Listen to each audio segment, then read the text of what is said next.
Hey everybody, welcome to Pale in Comparison, a proud member of the Doof Network. In this podcast, my sister uses her knowledge of the Otherverse to take a look at Pact, the only Wildbow web serial shorter than the Bible, and I try to not give away any spoilers. I'm Jenny, and Malia convinced me to read Worm. I'm Malia, and Jenny convinced me to read everything else. This episode, we are covering Void, chapters 7.6 and 7.7. Before we get into that, however, I'd like to issue a spoiler warning. This podcast is filled with pale spoilers. If you don't know whether any of the Kenneteer's parents ever become aware and don't want us to tell you, stop now, read Pale, and come back to this podcast. As for Pact, there will be full spoilers through the chapters we are covering. All right, before we get started, I wanted to remind everyone our fan art contest, Pale Complexions, is due on Friday. So, thank you for that, Malia. So, the theme is Takeover. So, if you want to get any last-minute submissions in, you have until Friday. Woo! Which is, what day is that? April 1st. That's right. The very obvious choice of a deadline that I've actually said before, and I just forgot it. April 1st is our deadline. So, please get your submissions in, and you might be able to win some money. Woo-woo. Which would be great. We like money. We like money. If I was artistic and not part of this podcast network, since that would be kind of cheating, I would consider putting something in, but... Well, maybe you could do like an anonymous-ish submission if you made like a, I know, but that'd be kind of crappy to be like, oh, I guess I won the money that could have gone to someone else that listens to this. Yeah, that's fair. That's fair. Yeah. I mean, I guess, like, I don't know. But it's not like anybody... wouldn't that be kind of funny to find out, like, that one of our regular commenters or something, like, was actually part of, like, the Doof Network? Like, it was just, like, funny? Matt in disguise, like, weirdly commenting about the things. Matt, I mean, I think Ruben or Elliot would make more sense, just because... Sure, but Matt would be, like, a twist. That would be an extra twist. You don't think Ruben or Elliot would be a twist? If, like, they were, like, leg tall or something, and they were just, like, commenting and asking discussion questions, and we were just being like, oh yeah, this is totally, like, just some random person that we don't know and have never talked to before, but... Yeah, it'd be a twist. They do it to get the sweet, sweet Our Mom Creates Wildbow cards, which, fair. Which, I mean, they could just ask us, but, I mean, that's fair. That's cool. All right, anyway, we'll get started. We've got our chapter summary, which is kind of a long one, but whatever, it's fine. Conquest arrives. Laird discourages Blake, while Rose encourages him. I know. What a twist. What a twist. What a fucking twist. The Behames start blasting music, which is pretty sweet, except that Blake realizes it's distorting the perception of time. So Evan helps out as normal to get rid of that perception for Blake. Ends up releasing June, which fills the house with snow. So adios, June. Hope you have a good afterlife. Outside, Conquest accosts Blake with 2 echoes from his past. Blake then stabs Laird in the neck. He then starts freaking out, and Conquest says, hey, you probably should help Laird out, and he can't really do it. He does get Evan to turn him over, which is nice. Then Conquest attacks him. Blake dodges while flinging insults. He then meets up with Evan and Maggie. They end up waking Rose up, who was unconscious, and draw a binding circle. Conquest starts shooting frickin' everything. Maggie frickin' bails. And then Blake tricks Conquest into chasing Rose into the mirror world. James Corvidae throws the mirror into the binding circle, and somehow Conquest is actually defeated by that. We hope. We hope. Yay! So far, it seems like he's defeated by that. So, what do you think of these chapters, Malia? Yay! I don't know. Yay! Like, good resolution of some stuff, and still open questions, and now I have a third problematic man to mourn, although Laird probably has a lot of other people who will mourn him in the story. But I didn't expect Laird to die, and I'm kind of bummed. But I don't know. Yeah. I just have so many questions. So many questions. Well, and we can get to those, and I probably won't answer them, but we can still get to them. All right.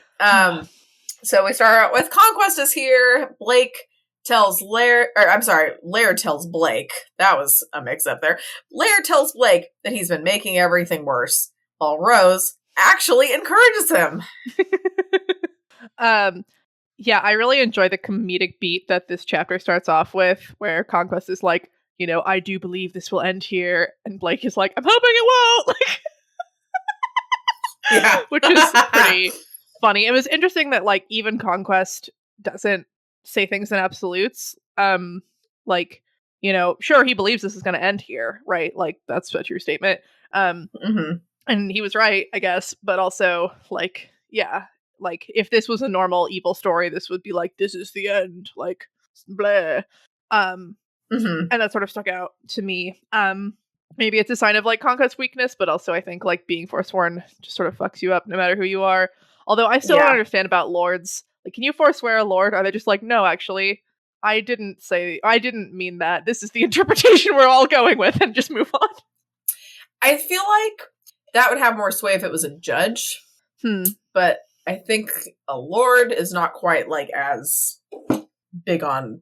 I don't think they have quite as much sway as in terms of that kind of stuff. But interesting, because I thought they kind of filled a similar role where they adjudicated forswearings in their territory. I think it's similar, but I don't know exactly the nuances. But I feel like the impression I got when I was reading Pale is just that they have more. I think a judge is more just that, a judge of all that, or a lord. I think probably has some say in it, but I don't think it's this is the final verdict that I'm going to pass off. I don't know. Could be wrong, but that's never stopped me from saying anything before. Sure. I mean, that seems like it would be fair, but I don't know. We don't know. But yeah, I remember just straight up not understanding the plan. Sometimes I'm torn as the reader between a scene wherein they sit down and describe the whole plan. If the plan ends up kind of working, is boring, but we're also following this from Blake's perspective, but Blake's perspective skips when it's more suspenseful or exciting for the audience to not know information that the characters know. Yeah. And I mean I wonder if there was a way to do this that wasn't quite as bewildering. Because the puzzle of why does he want Laird to be there, but also Conquest to be there, but also if they're there at the same time, it's bad. The fact that we need Laird's blood and something from Rose and whatever. But I'm also wait, was freeing Pose? I mean, we can get there, but was freeing Pose part of the original fucking plan? Because what? A lot of things seemed they were betrayals or fuck ups. Where when I'm reading back through it, I don't know if that's actually what was happening. If this was all on purpose or not.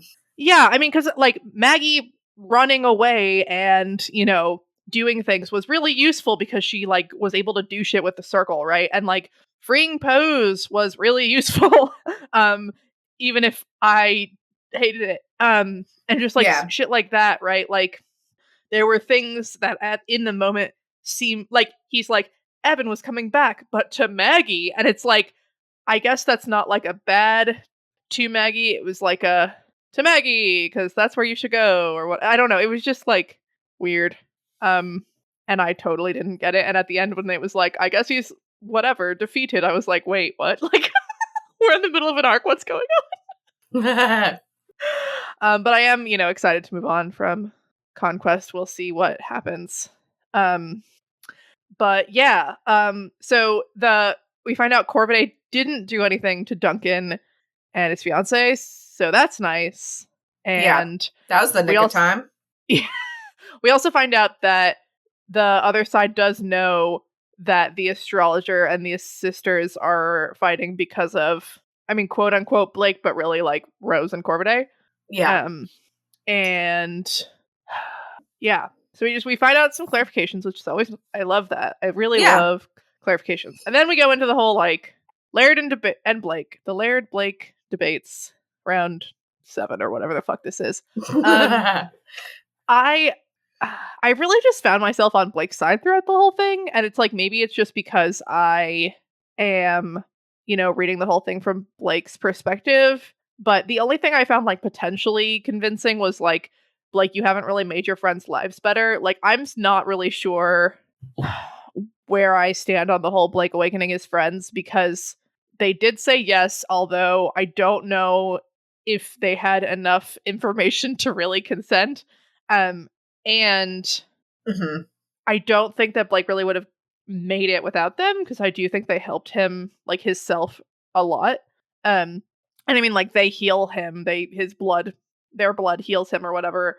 But like, and I think ultimately Blake continuing to, I mean, I guess maybe this is the world where Blake dying is better for everyone, but I don't know enough to be able to say for sure whether that's true. Well, that's true. Right. Yeah. And I do think that Blake in general has like been trying to do the right thing and has like stopped Pose until he freed him and stopped the hyena and, various things. So I don't know. I mean, I guess we're gonna have to see if Blake kicks it and if the story gets better. Pact Part 2. Laird was right. So, how mad would you be if, like, because you'd expect, like, Rose to take over if Blake died, like, if it was, like, one of the Bahames or somebody as, like, the protagonist. Ah! Now I would love that! Now I would love it. Really? Oh my god. Because then we get to see, like, evil, scary as shit Rose. Like fucking Nightmare Rose. Nightmare Rose. Black Rose. That'd be fun. Ooh. Black Rose. Ooh. God, that'd be so fucking good. Except, like, I do feel like the ending of the story isn't going to be like, yep, like, fuck the Thorburns. They're obviously objectively bad. And it was great that Blake died. Like, I feel like if something like that happened, it'd be like we'd still find ways to, I don't know. That'd be super interesting. I wonder, God, I don't know. I don't want Blake to die. You're like, I wonder if she just made that up or if she's actually telling you something truthful. Just like, what if it's like, I'm trying to think of like characters we saw. So there's like the married, or the engaged couple. Because I mean, I guess Wildbow would write a story about a full adult, but he hasn't done that to my knowledge. So that would be weird if it was just like Sandra. I feel like one of the engaged couples, or like Penelope, whichever one that was. Or are you thinking of Ainsley, your favorite TV show? No, but like, is it the one chick who thought Blake was hot with the fairy in like arc 1? Oh yeah, I'm blanking on her name right now, but I know who you're talking about. I think it was like Penny. That sounds Duchamp. right. Penny or Penelope Duchamp. I think it was that. Okay. But yeah, I mean, that'd be really interesting. But my brain is now in another world where Blake is dead and I'm sad. Okay. I never said that happened. God, and then I'd have 4 problematic like men to mourn. I don't know how to classify Dick Swizzle, but somebody's gotta classify him. Well, that's nice of you. That's nice of you, Malia. In some ways, Dick Swizzle was the most pure out of all the problematic men who have died in the story. And the least appreciated. I mean, I feel like purity, you could argue that he's a goblin and you don't know anything about him, really. So that's might not be true, Malia. But Dick Swizzle. God, it's so good. Okay. It can't get any more pure than Dick Swizzle. I mean, that's a good point. Like, how much more wholesome can you get, right? That's not wholesome, just like very like him, like very himself, and maybe not entirely problematic. I feel like humans being dicks to each other is worse than goblins being dicks, because it's a little bit in their nature more than a human, maybe. I don't know. We don't have to get into this. Okay. Laird goes back to the whole like me accruing power is me saving my family kind of a thing. And it's just interesting because, like, I think maybe, like holistically, probably, but individually, you know, like, I think he would still say that Duncan dying would be worth it if the family was able to gain enough in whatever. So yeah, he's been basically telling Blake that he totally sucks, while Rose, I mean, she's not really nicely encouraging him, because she's kind of like, you better not fuck this up, like, you know, like, don't make all this shit a waste, like, don't listen to him, I don't know, but, you know, it's okay, that's just not, it's not in her nature to be, like, cuddly. Sure, So. I mean, I think she's also kind of, like, freaking out, and she's just like, you need to pull it together so that, you know, we can get through this or whatever. She, at one point, like, kind of, you know, I guess rudely is like, Evan's not here to, like, defend you. I'm like, okay. Like, yeah. Okay. Like, here, thanks, Rose. I mean, she does help, though. Like, but I'm just like, you're being I think really so. nice. Yeah. I mean, it does. Yeah. In some ways, they work really well together. Sort of mention this later, but when they, like, release Rose, or when, you know, they, like, it's just timed really well, and she just sort of does it. Because I think Blake had kind of agreed that, yeah, maybe we should do that or whatever. And it just, like, there are, like, moments like that remind me of, like, when the Kenneteers are super on the same page, and just, like, working together without having to, like, say anything. It's good. Yeah. Because, I don't know, I still love the two of them, even if they're kind of a mess. And if their connection is, like, purposefully fucked, which Conquest sort of mentions later or something. I don't know. I'm still just very confused by everything. Fuck. And then Maggie has to go and be like, I deserve the sword. I deserve the sword, yeah. Like, okay. Well, fuck you, bitch. You owe me for coming all this way. I'm like, 1, you didn't have to. 2, you wanted to so that you could do your whole blood and darkness shit. 3, you did it without knowing there was a sword involved in any way at all. Like, yeah. You don't deserve this just because you're here. Exactly. Like, I mean, I guess she's just trying to, you know, like, get a claim on it because it's a fucking cool goblin sword. It is cool. Yeah. But it was just like, no. And especially knowing, like, Blake's familiar died because of this thing and has a lot of, like, issues associated with it in particular, and to not be like, okay, I will let this go. I mean, I guess it's like, I can still see why she's doing it, because she's a human and she needs power, and this would be really, really great. Yeah, but it'd be pretty useful, it just felt like a really dick move in this moment to be like, my goblin sword. Yeah. It's a little dickish, but yeah. And Blake gets to be like, you're possessed by something. Lol, just kidding. We'll talk about it later. Yeah. Do you want to get to that yet, or should we wait it? Well, I mean, yeah, we can. I don't even know. He just sort of, like, you know, he, like, mentions it in this part. He's like, if it even is you, and she's like, what's that supposed to mean? And then we, like, you know, move on. He's like, we shouldn't fucking fight about this now, y'all. Yeah, not a good time.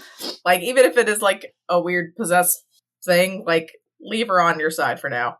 You know, you don't need her to turn it. What is your thought on that? I feel like we talked about this last time, and I still, like, I don't know. Do you think he's just, like, being a little bit paranoid, or? No, I mean, it definitely seems more like there's something possessing Maggie. Okay.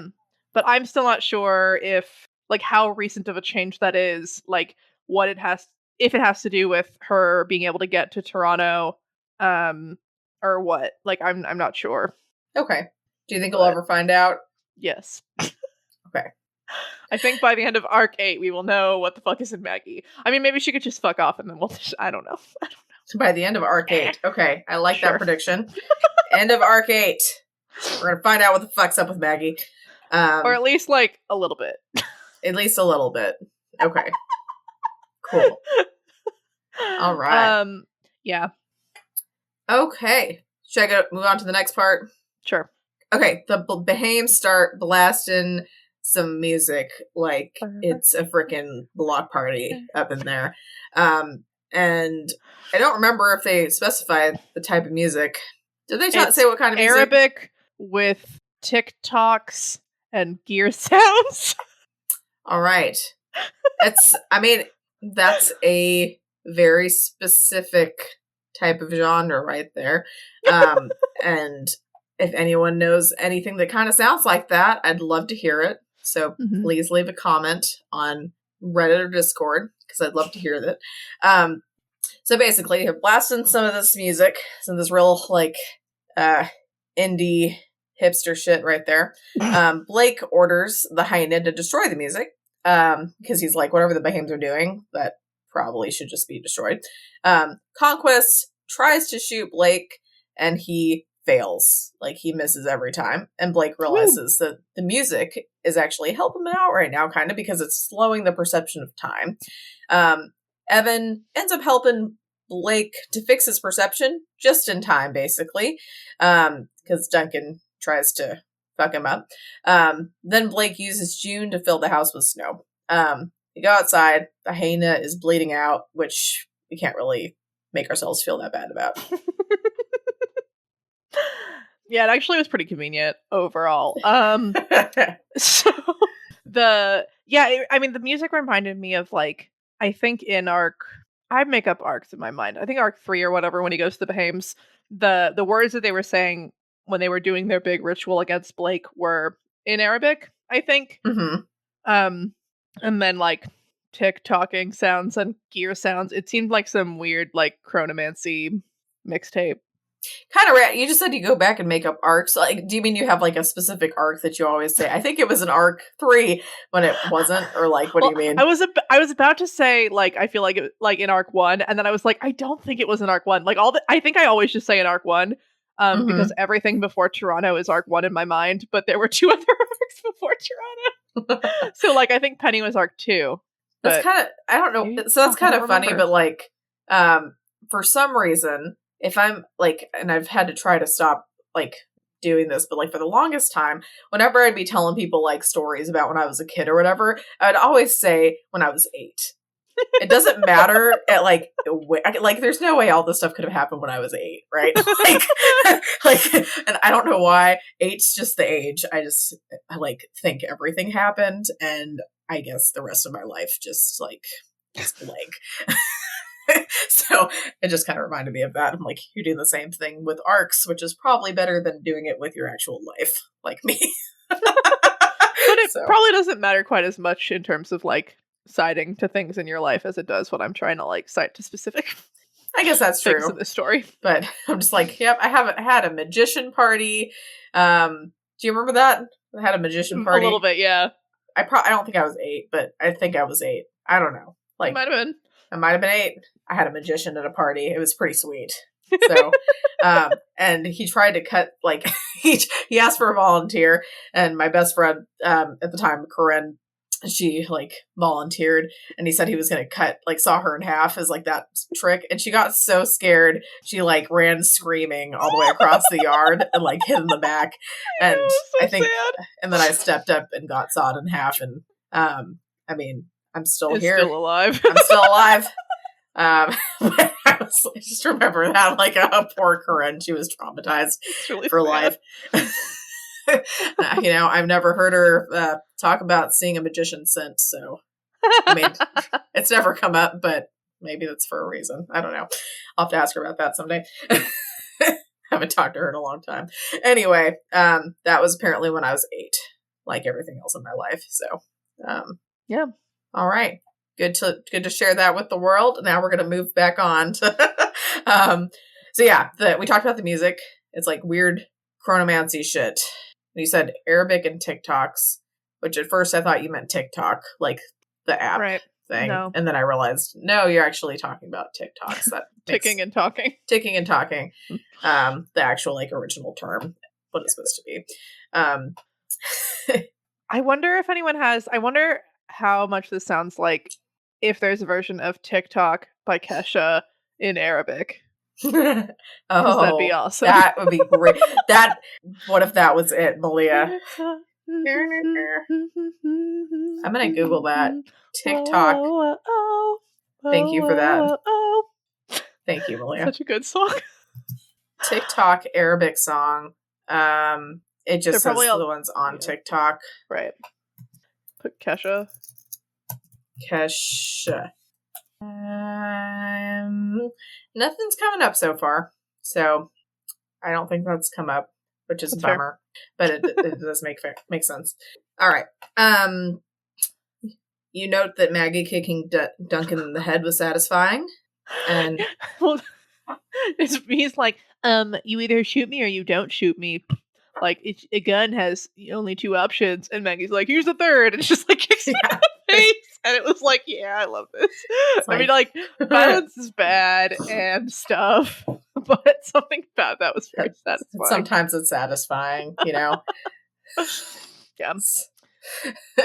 That's funny. Yeah. Yeah.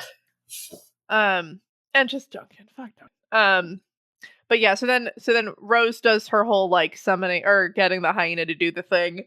And she's like, the 7th youngest Thorburn does whatever, and blah, blah, blah. And I'm just like, how? Like, it's very magic-y and practice-y and, like, kind of ridiculous or whatever. But just, does she sit around thinking of, like, weird shit to say in this stuff? Like, what if she wasn't the 7th youngest? She must have, like, counted it off in her head or whatever. Or she, like, wouldn't have risked saying it. But it's just kind of like, this is sort of ridiculous. Like, did she just sit around being like, ooh, what is some, like, weird shit that I could say? Or was it just, like, it just came to her? Like, it's kind of great if it just came to her, but, like, what? Like, I don't, like, I mean, I'm the youngest sibling because there's 2 of us, but, like, that's not that impressive. I don't know. I mean... like, I guess that doesn't sound that hard. Like, the 2nd youngest of... the Hamilton daughters. It's like the 7th son of the 7th son or whatever is some, I don't remember what series or whatever that is, but I think that's some, like, thing in some, like, magic series or whatever. Like, it's very, like, you know, 7 is a big magic-y number, and, like, I don't know, it just feels, it felt like right, but it was also like, when I read it again, I was like, wait, what the fuck? Like, this is so over the top. She doesn't sleep, so, like, maybe she literally does just think about weird shit to say that, like, is magical. I mean, it's useful if this helps, you know, to, like, have these things in her back pocket where she can pull it out and be like, it does. I mean, maybe she, like, even has, like, a little journal she can write the stuff. Like, be like, okay, next time I summon someone, I could say this. Something having to do with roses, something the Thorburns, which is kind of like thorns. Mm-hmm. I don't know. Or maybe, like, when, you know, Grandma Rose, like, made her as a vestige, like, she, I don't know, did something to make it easier to... implanted a whole bunch of, like, weirdly specific. Yeah, like, some weird suggestive, like, kind of like when you're Googling something, and then, like, it's, like, has a suggestive phrase pop in. Like, maybe, like, it's kind of like that with, like, her brain, you know? She just, like, has to start thinking. It would be useful. It could be useful, but also could be really distracting if you're trying to think of something different. Because you could be like, dang it, brain, just because I've thought about, like, I don't know, cats, like, a bunch of times doesn't mean I'm trying to look up cats again when I'm trying to, like, type in catch or, like, you know? And, like, go ahead. Yeah. Well, I was going to say, I wonder what sort of, if there are specific challenges that, like, practitioners with ADHD or whatever face. I don't know if just a lot more people have ADHD than I thought, or, like, what's going on, but I feel like a lot of people I know have been diagnosed as, like, adults recently who are in, like, professional programs. I've had, like, 2 different people tell me that they think that, like, I'm ADHD, which I don't necessarily know if I agree, but I also haven't been to a psych. Why did they tell you that? Well, like, they both had it and are like, whatever, and are just like, yeah, those things that you just said remind me of myself. And I was like, I thought some of those things had to do with my anxiety, and some of those things just had to do with the fact that I'm, what? Yeah, I would be careful about, I mean, it's one thing to, like, have someone, like, a mental health professional diagnose you, but, like, I feel like just because, I'm not saying this to you indirectly, I'm just saying, like, in general, if you've been diagnosed with some kind of, like, mental condition, that does not mean you can diagnose other people who am Sure, I, yeah. like, just because someone has some of the same mannerisms as you, or kind of reminds, like, you of yourself, it does not mean that those same things are due to, like, a mental, like, illness or, like, ADHD or anything like that. It might just be a personality thing. And that's why you have, like, mental health professionals to kind of look at all that. Because that can be kind of a dangerous thing to start diagnosing people. Yeah, I mean, part of me was like, maybe at some point, if I like go to a psych, I might be like, by the way, is there a test? Because like people have maybe said, but also like, because like the ability to like unfailingly focus on readings or whatever would be like fucking incredible, and I would love that. But the fact that like I use my phone a lot at night before I fall asleep, to me is more of an anxiety thing probably than a Yeah. ADHD I thing, like it I was would in this other almost, person. yeah, I mean, and I think that, like, going to sleep reading and things like that is something that has been around for a long time. Phones are relatively new. I think a lot Mm. more people are using their phones, like, before they go to bed or to, like, do random things than they used to. I mean, I think, like, people have gotten better at diagnosing for things like that as well. So that might also, and more people are going to see mental health professionals. That also might seem why it's more prevalent. I'm not going to speak one way or the other for you, but I would not take that to heart, at least, like, personally, because, and yeah, I don't. I just, like, nothing against your friends or whatever. I just, like, that really is a pet peeve of mine, and kind of gets to me when people try to, like, diagnose other People. like, especially Fair. with mental health things, because those are really tricky, because, like, Yeah. just because someone might be really bubbly and really, like, hyper, or, like, someone might just, I don't know, like, there's and multiple symptoms. It's like, it can be a personality thing. It can be, like, even a different thing, like you said, anxiety. Like, it's just, it's too complicated, like, for the layman to try to, like, just be like, oh yeah, you totally have, like, ADHD because I have it, and I've got this extra medication here, you can have some. Sure, right. No, I think that is definitely not something that I would do or that other people should do. You should have medical professionals prescribe you meds. Yeah. Yeah. It was just like weird because two people who don't know each other at all, like without me asking, were like, I think you have this. And I was like, they were also both men, and I know that ADHD like manifests differently in women often. And so I don't know what that has to do with it. It was just a thing. But it made me think about like like what if Rose was Rose, but also like very distractible? And that would be fun. That could be fun. But good thing that she's not. Or they'd probably be dead. Because I feel like, yeah, that wouldn't be too good for the situation, at least. Right. Yeah, because I have it broken down. There's the music, there's Conquest and his rifle, there's the snow, there's the hyena, and then there's just like the general time fuckery. Like it's a mess, and like they're fucking neighbors. Like I don't remember if they're in the spirit. They're not in the spirit world. I don't think. I don't think they moved over. So they're just like a whole bunch of people like blasting music and destroying a house next to you in the middle of a blizzard. Like what is happening? Yeah, be like, this is, I don't know, like, it's a lot. I really like, how are the spirits gonna fucking deal with this mess? Like, well, hopefully they're probably kicking up the snow, or I don't know, they're kicking up stuff enough so that maybe people can't see the house, and maybe they'll say it was like a really bad blizzard and they left the windows open and it got filled with snow. Right. I think that maybe, I feel like Conquest throws a tree or something at one point, so maybe it could have been like, the tree fell on the house. A tree fell. That's true. But yeah. So yeah, they move real fast, and June, which I've got to say is, I mean, I've never really mentioned this, I don't think, but like kind of a funny name for a ghost who's like bringing snow everywhere. Right? Yeah. I don't know. Like part of me is like, I'm like good for June, but also I'll miss you. And Blake will Yeah. also miss her. Like, I think Blake's kind of sad. It's like kind of cute. I'm like sad and he's sad. Like she's been there since the beginning and she's never been as antagonistic as Rose has. So I think he's a little bit bummed. Did you write "Let Her Go" 2 times in a row because it was like Frozen? Let her go, let her go. Yeah, She will rise like the break of dawn. I didn't even notice you typed that part. I didn't even notice that. Let her go, let her go. The perfect girl is gone. Yeah, I don't know what else to say.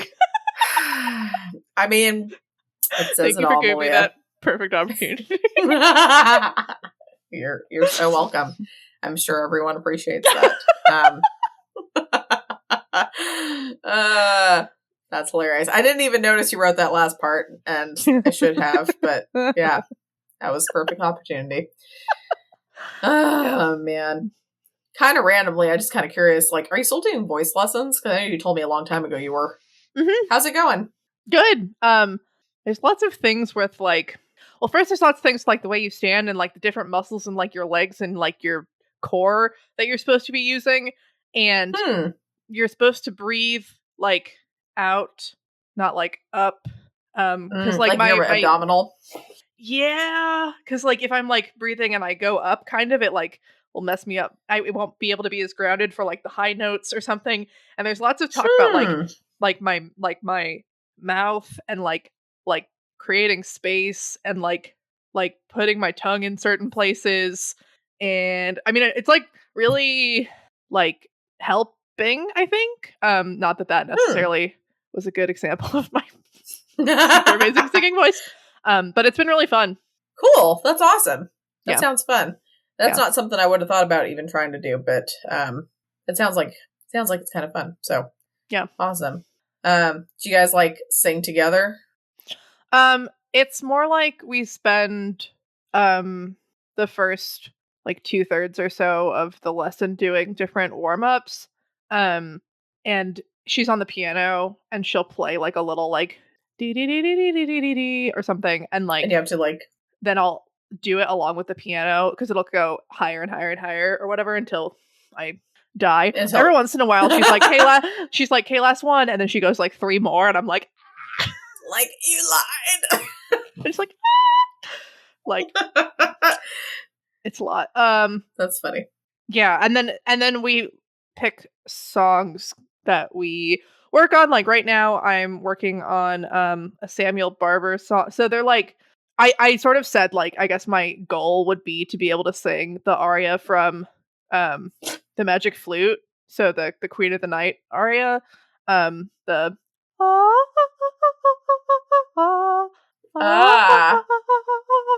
right, so but it's at least an octave up from what I was just doing, I think. It's ridiculous. Okay, yeah. Sure. And so I think we've been doing more like opera. That is really freaking high. Okay. Interesting. I think the highest note is like the high F or something. And I've hit like maybe D's, maybe E's in warm-ups, but not like consistently. Anyway, so what's like your like I don't know anything about singing. So like what is the I guess the classification of like your voice? Do you know what I'm trying to say? Like if you're like I am a soprano. Okay. There's different types of sopranos and I don't really know and they haven't really told me. But like so it's soprano and then mezzo is like mezzo soprano, so that's more of like an in-between range, and then there's alto. And I think those are like what's high and what's low? I don't even know. Sorry, that was high to low. So soprano is high and alto is low for women. And then in men, there's tenor, baritone, and bass, which is high to low. Okay. But there's also different classifications in there, I think, that my friend was sort of telling me about, and I don't remember fully what she said. But, interesting. Okay. Cool. Yeah. Sopranos have the stereotype of being like the bitchy ones, and we always get like a melody, so our job like isn't as hard, and we're really full of ourselves, and yeah. That's freaking hilarious. It's fun. I wonder if I have the same tone as, or like the same class as you. I don't know. Or like range or something. It might be how it's described. I don't know. I think Mom is like an alto. An alto. Like, maybe a mezzo. I feel like Mom's voice is pretty low. And so I don't know why my voice is really high. Hey, I mean, who knows? Yeah, but the lessons have really rounded out my voice, so I sing more. My teacher calls it like a whistle tone is what I would go to really quickly, but now I use more of my head voice. There's like head voice, chest voice. Because you know when you're like singing and you're going up and you hit that spot where it gets weird. Yeah, that's like the transition from chest voice to head voice. And apparently I just go to like fucking whistle voice. Like I just like. So we're rounding it out more. Okay. I don't really know what I'm talking about. It's like more like less like fuller. Less okay. Less breathy and screeched. Screechy is not a very nice That's way how to say it feels when I'm it does. Sometimes I'm like, that sounded not like how you sound, but okay. Here's a random fun fact about you that I don't know if you remember, but you probably do because I think you've mentioned it. With Mom and you know what I'm about to say. I think so. I think when like, how old were you? Like, I don't know, when you were really little. I think like you would heard like people whistling before, but you didn't know how to whistle, so you would just Dad would like wolf whistle sometimes as like or like to get the dog's attention or something. And instead of actually whistling, you would just like use your voice. I would scream it. You would scream it, and it actually sounded like a whistle because it was just so high, and it was kind of impressive. Yeah, my vocal cords are nuts. It's fun. Yeah, that sounds pretty nuts. That's cool. Yeah. So I'm like, yeah, I like playing the ukulele and stuff, but I have noticed, it's just like sometimes you have, I don't know, like sometimes you have better days, and sometimes you have days where like your voice just sounds like crap, and I just don't know how to regulate that. It's just like, well, this is what it is, and I don't do it for a living, so it's okay. But, yeah, my instructor kind of says like that's just how it is, where sometimes your voice is one way and sometimes it's another way, and you can't really fully control, you can't really control it. You just sort of like you just do what you can to do it confidently like it's gonna work. And she's just like, and a lot of times it doesn't, but it's fine. And I'm like, what? So yeah, interesting. All right, okay, well, thank you for indulging me on that. I was curious. So yeah, what else do we have for this part? I kind of like well, we are escaping the house, and then Evan was really worried that Blake was shot and didn't realize it, like in the movies, which was very adorable. And then he's like, "Okay, go get Pose," and I'm like, "This sounds real bad, but okay." Yeah. And then he runs into the golden disc boy, and I'm very worried about this next part. Okay. Yeah. I'm so worried. Okay. So one of the Behames is, standing there, and he's like, "Hey, Duncan's like bleeding because I like almost cut his hand off or something. Like, maybe you should go deal with that." And he's very torn because he's, there's Uncle Laird and he needs to help him or whatever. And he's like, "I promise I won't hurt your Uncle Laird too badly." And then he says, "I won't kill him if I can help it." I'm like, I don't know if that last clause fixed anything or helped anything. Yeah. I mean, like, what the fuck does too badly means, but also you stabbed him in the neck. And also, it seems like your plan was to get his blood, which is why he doesn't say "I won't hurt your uncle," he just says "too badly." But like, you do kill him, and he does die, and you sort of tried to help, but you didn't really. And yeah, so I'm really worried that like this is coming back to him, and he's gonna be like something, and it's gonna be bad. Do you think if Blake is forsworn, Rose is going to take his place, or she's still going to be, or how is she going to be affected? Do you think? Wow. I mean, I don't know that she would like he's not dead. So I don't know that she can I'd take his place yet. Like, he's still alive. That's probably very bad for the Thorburn karma. And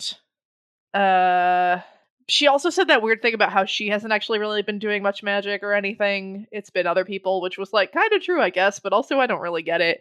And I don't know. I mean, part of me is like, Blake can't get forsworn right now because I need to see the implement and domain rituals, but maybe it'll be Rose doing the implement and domain rituals, and Blake will just be there. I don't know, but this seems like very possible forswearing territory, although it scares me to say that. Okay. But this was a very, like, wait, what the fuck moment. Yeah. Wasn't super great. It was bad. Yeah, it was bad. I don't know. I don't really remember. I don't know if Blake really knows what forswearing is. I don't know if anyone's ever talked to him about it. Oh my god. I don't remember if he knows what it means. Fuck. Okay. This is bad. I thought that they had, didn't they? I don't remember. They were like, if you lie, it hurts your power. I don't remember. What did Grandma tell him? Pact. Well, because, like, so, like, in Subordination 6.4, Poos tried to name Blake Forsworn. And so he had to, like, defend himself. So, like, someone had told him, like, about that at some point. Right. And I just checked Arc 1, Chapter 3, and Grandma says, in, like, her tasks, she says, break a promise or an oath, and you will be forsworn, and you will be stripped of every protection afforded to even the common ignorant people that decorate this earth. There you go. So, hopefully he gets... it just feels like it's pretty Blake energy to get forsworn at some point in this fucking story, because... that's his luck, right? It's got to get bad, and... I don't know. I guess the homeless thing made me think of Charles. Like, when I was thinking about it with the echoes today, I was like, oh, that's... Yeah. Yeah. I don't know.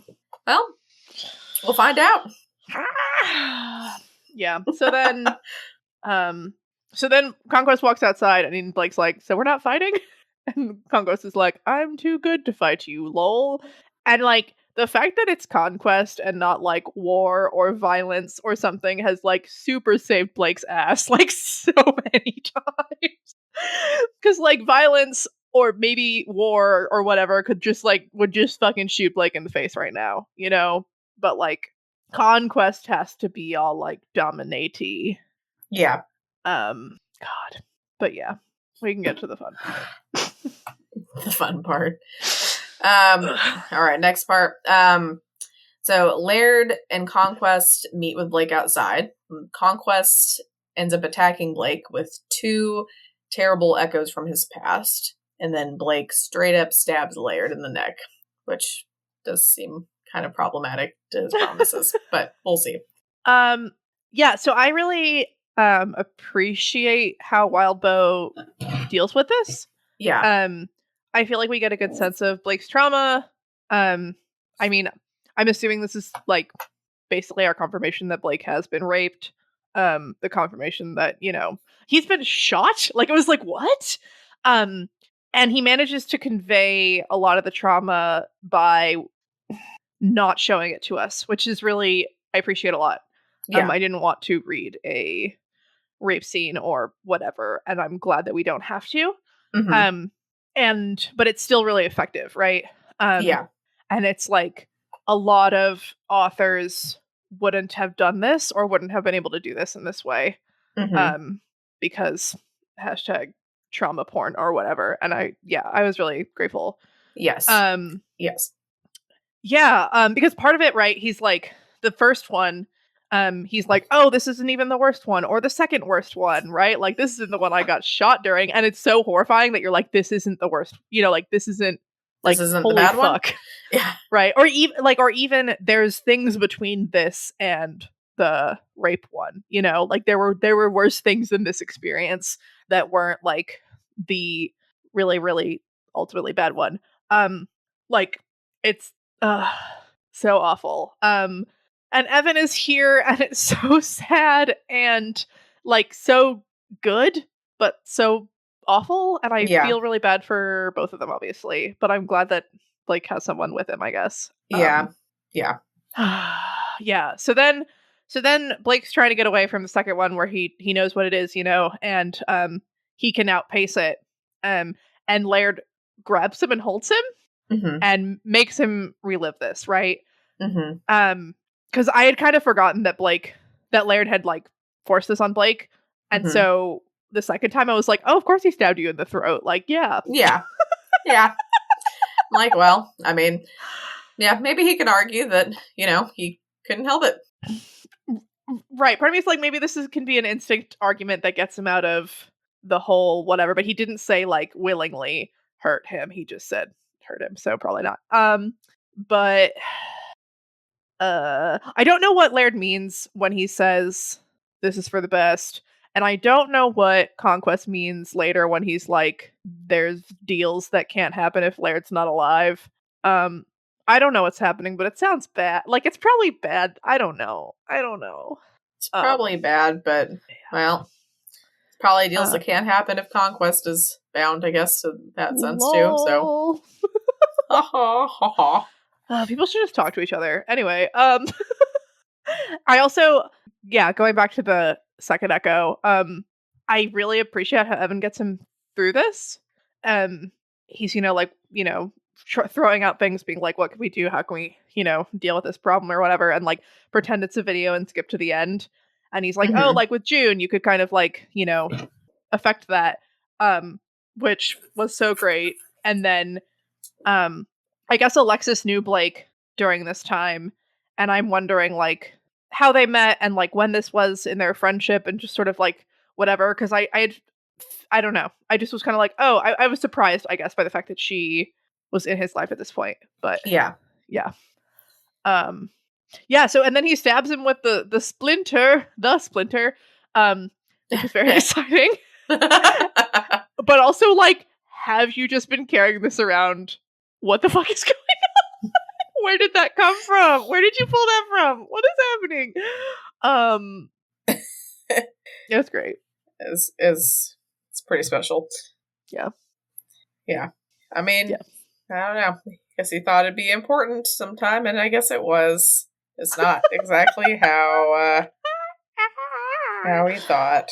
Yeah, it's a lot. Yes, it's a lot. All right. Blake is basically freaking out watching Laird dying. Conquest suggests he helps him because there's oaths and things that won't be accomplished if Laird is dead. Blake tries, but he just can't do it, besides having Evan like push Laird face down, so he's not at least choking on his blood. Blake almost considers skewering himself on Conquest's bayonet, but then he realizes that he doesn't actually want to die, and he's just all jacked up emotionally, basically. Yeah, also, Laird's eye is fucked up, and I don't get it, because he's like, it wasn't from the whole stabbing him in the throat thing, and I'm like, that doesn't make sense to me. I don't know if that's just like the blood was already welling up inside of him. Do you know what that means, Jenny? Why was his eye fucked? My guess is I know, based on reading Pale and everything, we know, and like, I think Laird dabbles in some augury. Oh, an augury. Yeah, so I'm assuming there's something with augury going on. Cool. That's not okay. But yeah, that makes sense. Yeah, so then the whole like certain deals were made and those deals are void if he passes, like that sounds possibly bad. Maybe the whole like I promise not to use demons for 200 years kind of a deal, which apparently was part of it. I don't know if that's all of it, but that was part of it, I guess. Mm-hmm. And it's upsetting and sad and I feel bad, and just I don't know, Blake. I like that the emotional horror that he's experiencing doesn't really get dropped. Like he like pushes away from Maggie, and he can't help Laird. He can't like touch him. He can't do it. Like different things like that are kind of help me to realize what state he's in. In a way that was pretty effective, I think. Mm-hmm. I thought it was interesting that he's like, I can't deal with the lawyers because like the lawyers suck. And if I guess we talked about this a little bit later too, but he's like, yeah, it's either like the lawyers or I lose or we deal with Pose. And I'm like, or like it's like, or giving the demons some ground. And I hate to give the demons ground, but we're gonna do it. And I'm like, isn't the bad thing with the lawyers that you're giving demons ground? Like, why don't you just... Yeah, just like... And then he was like, well, I know Pose is a known entity, whereas the lawyers, are unknown. And I guess, they could deal with worse things than Pose. So, yeah, but, Yeah, but... Yeah. Pose isn't... He's not great, He's not great. But also, it seems like doing this was part of the whole plan in the first place, which is part of what I'm kind of confused. But, yeah, we start to get a sense of Blake's plan because he throws some of Laird's blood, and Conquest is like, I love blood, this is great, and walks right over it. And Blake starts yelling at Conquest about how much he sucks and how pathetic he is, which is fun. It's just kind of fun. Yeah. And then, does Maggie have Musser's glove? I mean, maybe they each have a different glove. I don't know. Because Maggie can deflect bullets by waving her hand, which felt very Musser. I don't think that Maggie has Musser's glove. I don't think Or rather, does Musser have Maggie's glove? Not that I have seen any indication for. But I mean, I guess it could be, but I don't think so. Okay, well, it felt real familiar. It's fair. All right. So as you just said, Blake dodges Conquest attacks, insulting him at the same time. He ends up getting pinned down by a car that uses the Stonehenge charm to escape, and he meets up with Evan and Maggie. They reawaken an unconscious Rose with Blake's blood, and they draw a binding circle with Laird's blood. So they're using up all the blood.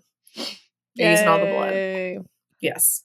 I thought it was funny that he was just sort of thinking, and he's like, oh, Duncan, that little shit. And he's like, oh yeah, theatrics. And does the chronomancy. It was this was so cool, that he figured this out and was able to do this at all. And it was neat seeing it, from the perspective of the practitioner doing it. Yeah. It was very useful. It's like, this was a really good use of the Stonehenge charm, but I feel like we're down to, we have no assets again. We have Rose, who has Corvidae, which that's a bad idea. And then we have, Evan, and we have Maggie, maybe, sort of. But who knows if that's a good idea right now. Right. But all the, magical thing, he's he even, uses the splinter. We've used every fucking thing we've acquired. I guess he still has the locket, even if it's empty. Which, again, why the fuck do you still have that locket? Hey, it's from his grandma.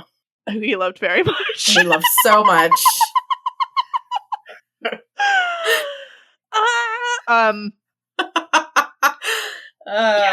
Jeez. Yeah, but it was pretty useful. And then Maggie's like, me and Rose aren't that good of friends, so I can't give her my blood. And Blake's like, it's also because you're possessed. And then we move on. And we get Pose. He comes out of the backpack, so that's where the book is. And this seems bad karmically to free a demon, or at least, a baby demon. But it's useful because he's able to distract Conquest while they're drawing the circle, and Corviday's finding a mirror. I mean, I don't know why Corvidae has to find a mirror. Oh, I guess because, God, I don't know. Something about the connections between the being and the object, so he's maybe able to trap Conquest in that mirror, and then they bind the mirror. Yeah. Because, we'll almost get to that part, but in terms of freeing Pooh's being bad karmically, totally agree with you, but you could also argue it might be a little worse karmically to have, have Conquest be, controlling Diabolus to, free a bunch of other random demons. So maybe this is kind of, literally the lesser of two evils. Sure. It just feels bad. Gross. Yeah, and it feels like this is not the last time we'll see Pose, which I guess is fun. Yeah.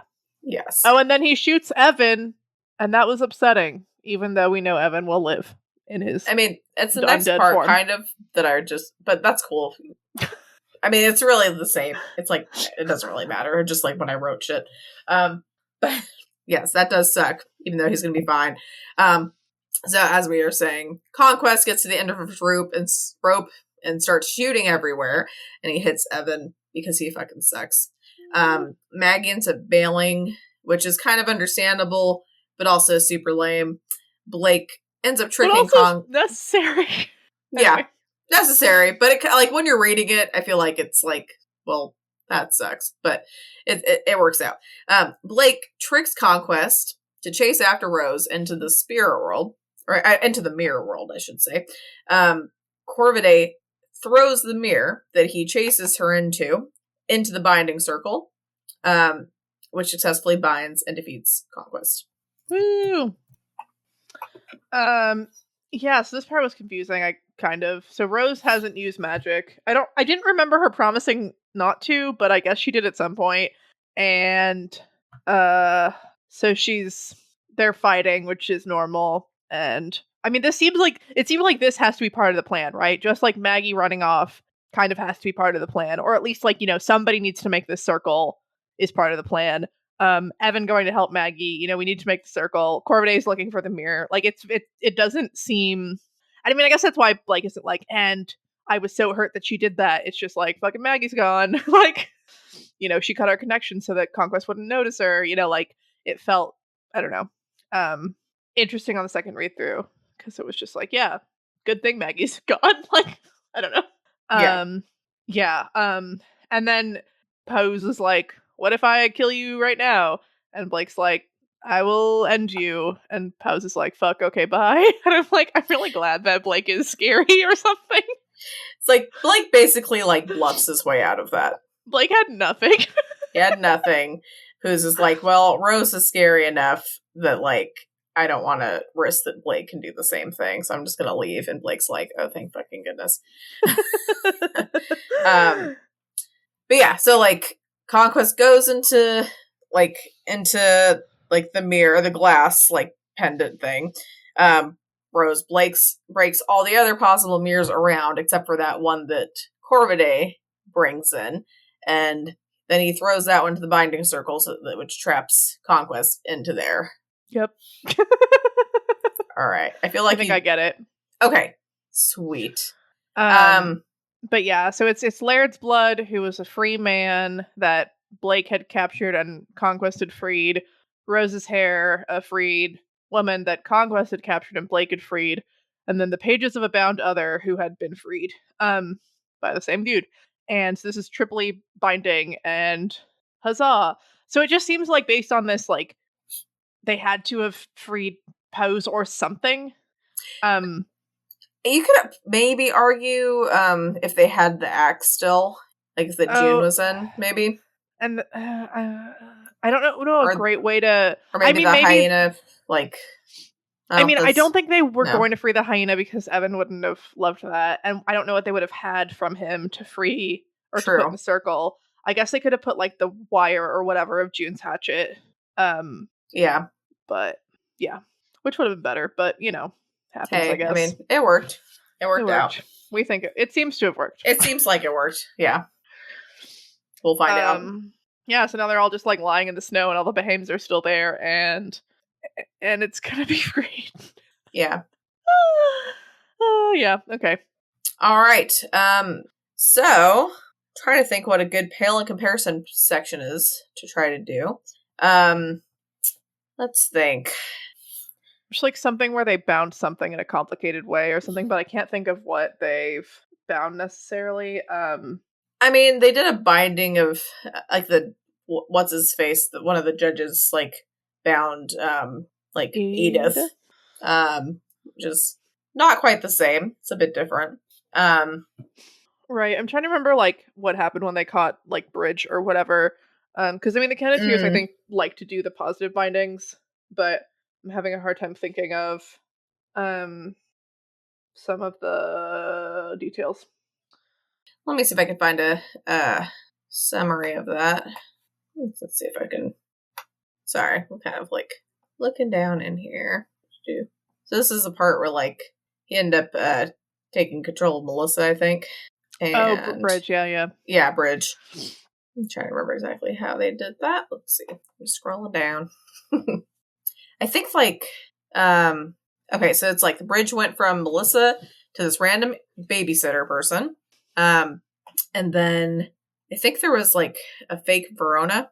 Yeah, there was a fetch Verona, I think. Or there's like a glamour Verona, and Bridge basically tried to possess the glamour Verona.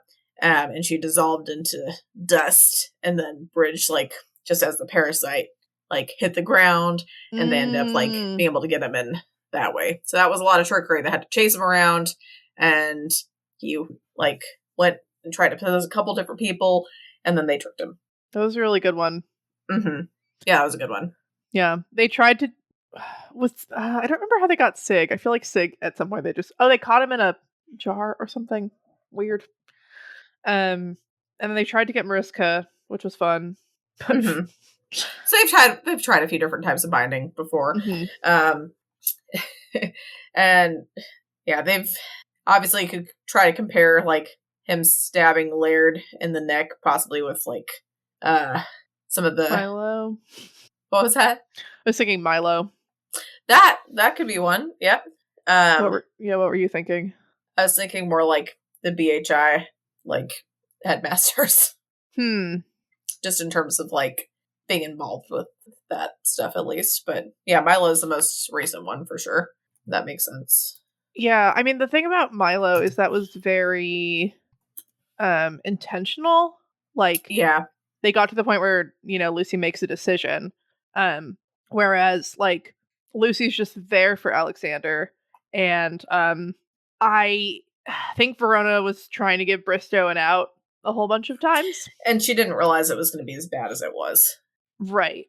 Yeah. Verona. So, what is this? I mean, because this was just like, we don't even know if it was just like a reaction or if it was like, I'm gonna fucking stab Laird in the neck now, or like, what exactly was the... Like, yeah. Because the plan was to make Laird bleed. Yeah. I don't think the plan was necessarily to kill Laird. I don't think so. But he did feel pretty trapped. Right. Yeah, just sort of the, like, reacting out of instinct is pretty different than what the Kenneteers have generally had to do. Yeah. It's a time they just, like... I mean, in a way, like, Lucy, like, fucking up Paul's car is kind of similar to this in terms of, like, I'm suddenly confronted with, like, a bad triggering thing. Yeah, that's true. I am reacting. That's true. Or she was just, like, out of, anger and lashing out. And right. Curse, trying to, like, throw curse on him. Or Blake is just, like, fucking traumatized and, like, doesn't want anyone to touch him. And he just, like, stabs Laird in the neck. And then he can't fucking do anything to help or touch her or anything. He just can't do it. Right. Ugh, poor Blake. Blake's life sucks. Yeah. Poor Blake. Yeah. All right. I think that that's pretty good on that. So let's go, and Malia, I want to hear a bold and specific prediction out of you. Woo! So I guess I have 2.5 or something. I don't know. So one I've sort of already said, but so I think that Laird's nephew will try to forswear Blake. I don't know if it'll succeed or not. It just feels weird to halfway through your story be like, you remember all those cool magic powers the main character had? He doesn't have them anymore for the half of the fucking story. So I'm gonna make you guess if it's gonna work or not. It's okay if it's wrong. It feels like it should. Like, from what I know about the spirits and how they're, like, kind of dicks, it really feels like it should work. Okay. So you think that he's going to be forsworn?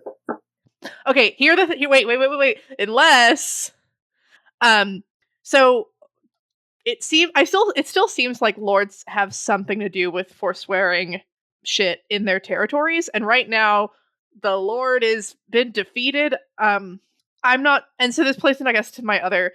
I have two kind of contradictory predictions, but one is that Jeremy will become the new Lord of Toronto. Okay. And the other one is that Isadora will reinstate Conquest as the Lord of Toronto. That one just feels a lot sadder and lamer. Yeah. And now that people like the sisters, etc., know how much Conquest sucks, like, maybe not as likely. But yeah, so there is a world wherein the new Lord of Toronto, for some reason, doesn't forswear Blake. I don't know that they'd forswear the Baham kid who does. I don't fuck God. Now they all hate Blake. Yeah, Blake's but Rose. Do they hate Blake or Rose more? Rose is more effective. She's in a mirror though. Yeah, I think you gotta just pick. You gotta pick it. You gotta pick something. Go with it. This is bold and specific predictions. Okay. Bold and specific.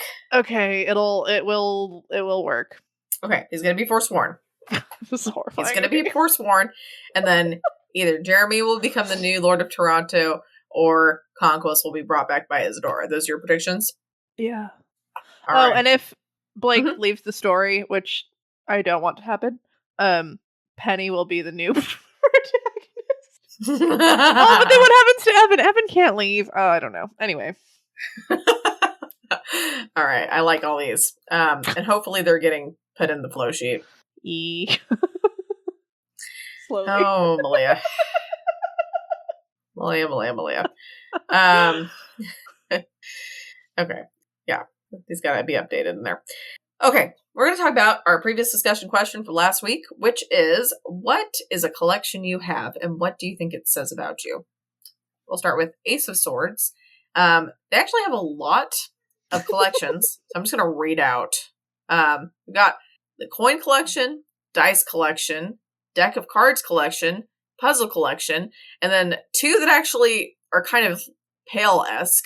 A rock collection, which is obviously Cherry Pop and Snowdrop, and turtle statuettes, which I'm wondering if they were always turtle statuettes. Dun dun dun. Dun dun dun dun.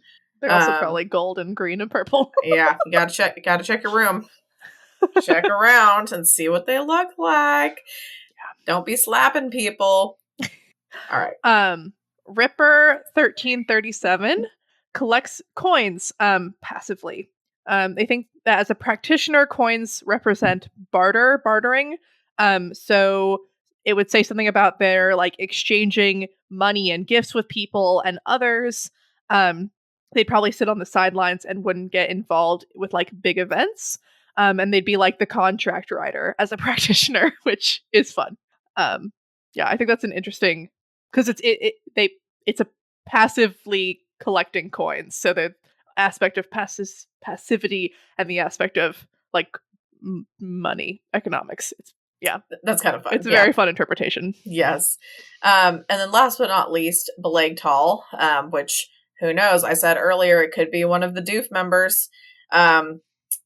If you remember talking about that, Malia. I do. Okay. So you pause for a second. Okay. They say, I'm one of those people who starts a collection and then forgets about it. So maybe I could say I collect forgotten started collections, which I think is kind of funny. It's such a big mood also. I know. They say they have 3 cats, so some might say they collect cats. And they have at least one possum. So yes. That's one of their starter collections. All right. The 3 cats is the dream. I love my cat a lot, and she's sick, and so she has to take medicine. And there's reasons why we probably can't get any more cats anytime soon. I also live in an apartment that's not huge, but every once in a while I watch too many cat videos on the internet and yell to my fiance that I want to go out and adopt 7 cats immediately, and he's always just no. And I'm okay. If you get 2 other cats, you should name them Pancake and Bacon, because you call her Egg for short. Oh, that's really good. I appreciate that.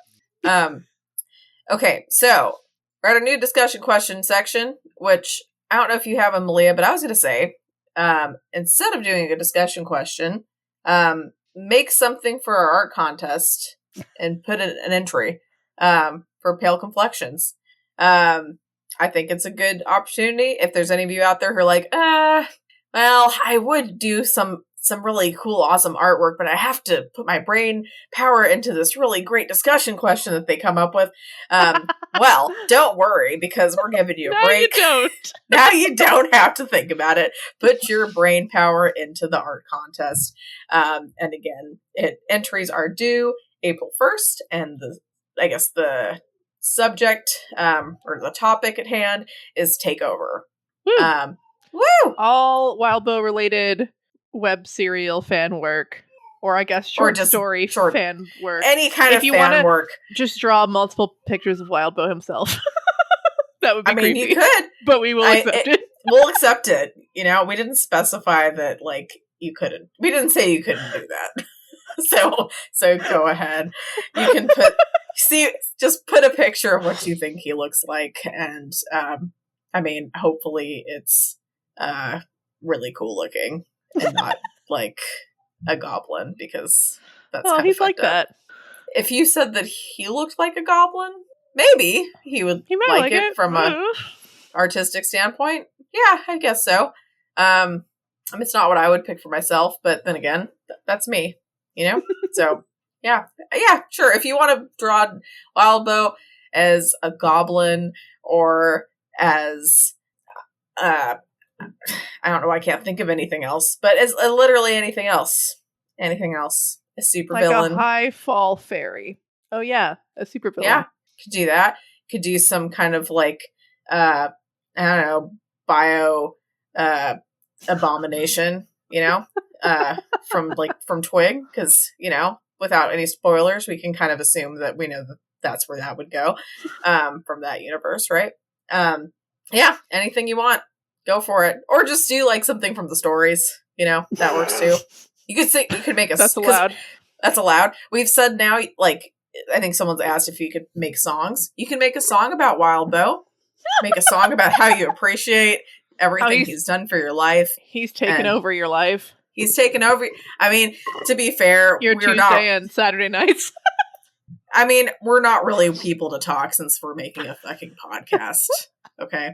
But you can still make a fan song. I'm sure he'd appreciate it. Might be a little creeped out, but he might not. He might be totally cool with it. I don't know. It depends on the lyrics. You gotta be careful about the lyrics you write. But true. I'm starting to ramble about this. You're starting to ramble. Yeah. We can move on. Well, our moving on is moving out. So basically, and feel free to cut any of that out that you want, Malia, but you probably won't, because I feel like you don't tend to cut stuff out. It takes work to make it sound natural. So I just sound like a rambling, crazy person, but I guess that is a reflection of who I am. I don't think you listen to the episodes anyway, so you don't know whether I cut stuff out. You're absolutely... I just assume you don't, which you kind of confirmed by saying it's a lot of work, okay? I do sometimes. If it's really bad. Okay, well, I probably come across as a crazy person anyway, but maybe that's just kind of fun to listen to. That's fine. I don't listen to it because it's too cringe.